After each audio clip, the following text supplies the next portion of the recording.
Hello and welcome to the midterm review of the Parivartan grant done by SICCA team. Today I'm going to take you over the project called Blindspot, which looks at AI technology and the biases that it may have when it comes to Indigenous art. Um, the way that we've designed the midterm review is that we have a set of 8 slides that we'll take you through, and my voice will be following each slide, but it was technically a little difficult to have my face and my voice, so I just thought that I'd pop in to just say hello to the entire team, and also a huge thank you for this opportunity because it's been very eye-opening for us. It's given us the opportunity to work with students and AI tools, with traditional artists and AI tools, and we're very, very, very thankful and really look forward to the final review.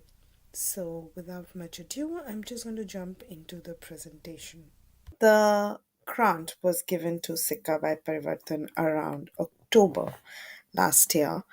And the timeline that we've right now followed is what we did from October to November end was just running pre-existing Bowl Master interviews from the SICCA archive and the Ektara Kalari archive through different AI image generators to see the kind of work that it showcased. And when we did this, this is actually just one of the clearest examples, which is just the Wikipedia definition of what bowls are and the first paragraph of the etymology of the bowl produce the images that are surrounding that definition. What we found was that because the the definition that's already existing online, it's written by mostly Western scholars.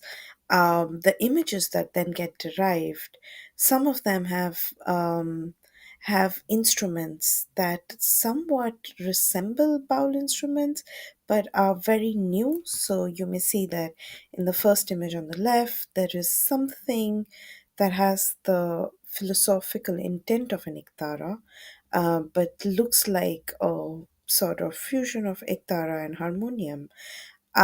Similarly, the image that's on the bottom, the second one, it has these three fakirs with something like ukulele or guitars in their hands, whereas these instruments are very Western.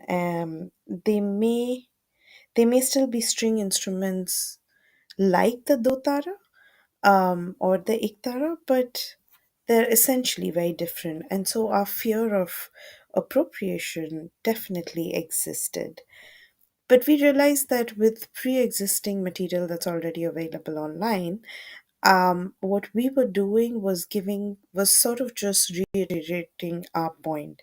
And so to move forward, what we did in December is that we hosted something called Rethinking Heritage in the Digital Verse, with a group of 35 students from the Anand National University of Design in Ahmedabad as part of their winter school.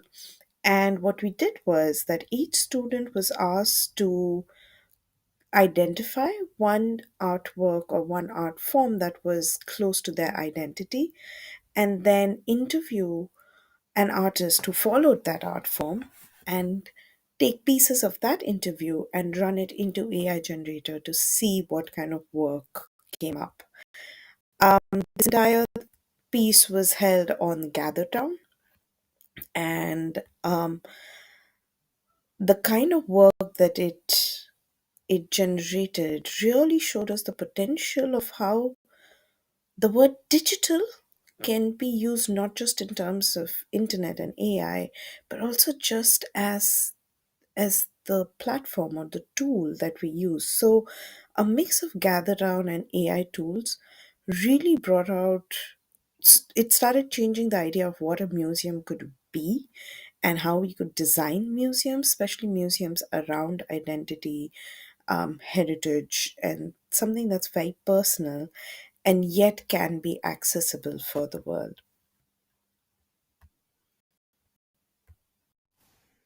For the month of December, we were busy organizing something called Rethinking Heritage with the students of Anant National University as part of their winter school.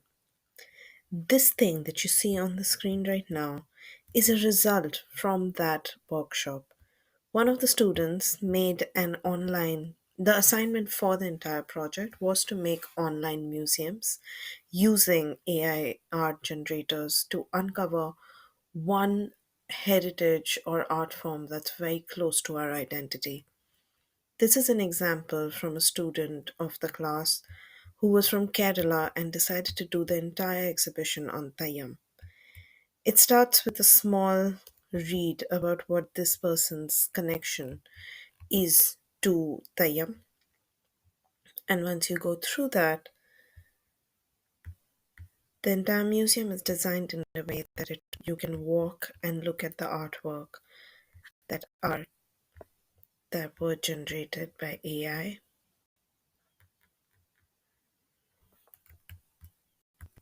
It's possible to also zoom into the artwork like this. These are the final images that the student decided to put up in their museum. Some museums also had a special place for all the images that they decided not to put up, images that were not the best result of AI generation. Each museum also has a space where the student tells you about why they picked the particular art form. So, in this particular person's museum, you would have to walk till the end, and it would take you to a new room where the student's history with Tayyam is discovered.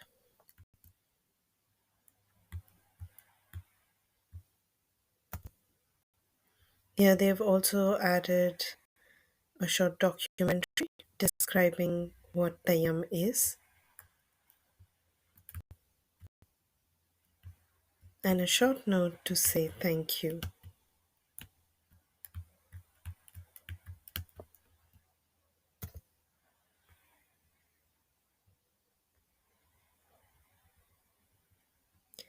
This entire course and many such museums that were made as a result of the course was to look at how young adults and students can be incorporated into the process of rethinking heritage, especially for digital verse. Archival in this new era of internet, the entire consequence of appropriation, non appropriation, or appreciation of our own heritage is something that we wanted to explore from the perspective of young students.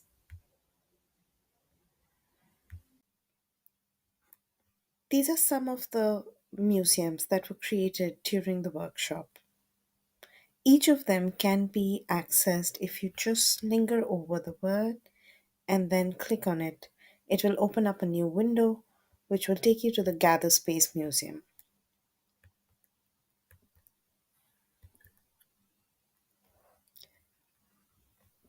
After December, and after we worked with the young students to realize that the potential of actual technology helping in archival was far more now that AI was making such leap and bound progress. So we changed our direction back to the original proposal, which was to record traditional artists just like the students had, and then put that bit of information first online as a resource, and then use that resource to generate artwork based on Baul.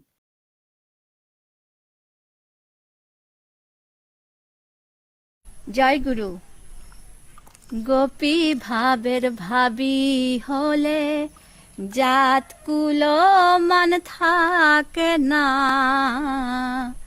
Gopi ভাবের ভাবি হলে জাত কুলো মান থাকে না গোপী ভাবের ভাবি যারা জানতে মরা হয়েছে তারা সে ভাব জানে রসিক যারা, সে ভাব জানে রসিক যারা, অরসিকে তাই মেলে না।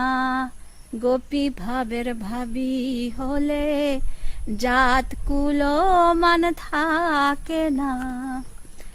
So one who has taken Gopi Bhav, there is no boundaries, no boundary for that person. One who has taken Gopi Bhav has died living, means has attained the freedom from all the limitations. And this bhav is known by the lovers, not by others. This is a poem written by my Guruji Sri Sanatan Das Baul. And I am so happy to announce about this retreat, Gopi Bhav Darpan. It was a wish of me for many, many years, and finally it is taking shape.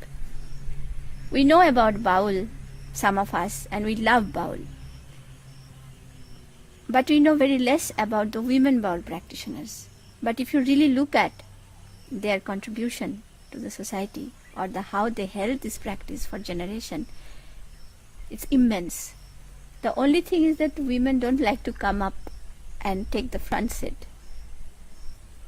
But I know that some of these women practitioners are a great source of knowledge for many Baul masters. My master, Sri Sanatan Das Baul, his Shiksha Guru was Bishakha Dashi, who was a female Baul practitioner.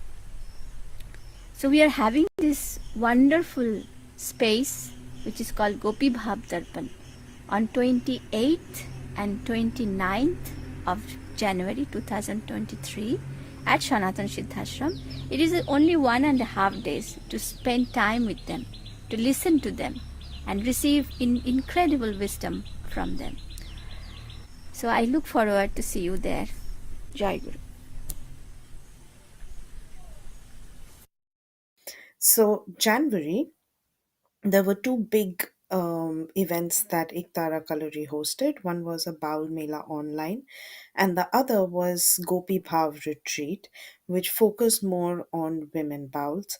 And that's what we focused on in terms of our actual interviews on ground, and also just archival of the kind of instruments that these Baul masters made.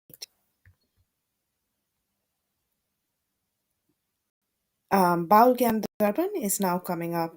It's actually, we just wrapped it up in March, and now what is coming up are a series of smaller retreats. We've covered under the Parivartan grant, we've covered a couple of interviews with this retreat, and are now in the process of again taking the same interviews, making them grow through AI, to see the kind of work that is generated, but also, more importantly, just to be able to actually archive Baul music that hasn't yet been recorded in any language. And even if it is just for this particular project, but we are taking a lot of joy in not just finding out ways to use AI to represent Baul, but also just to take all of this amazing oral history that is there and transforming it into actual digital archive. Thank you so much, and we look forward to your questions and feedback.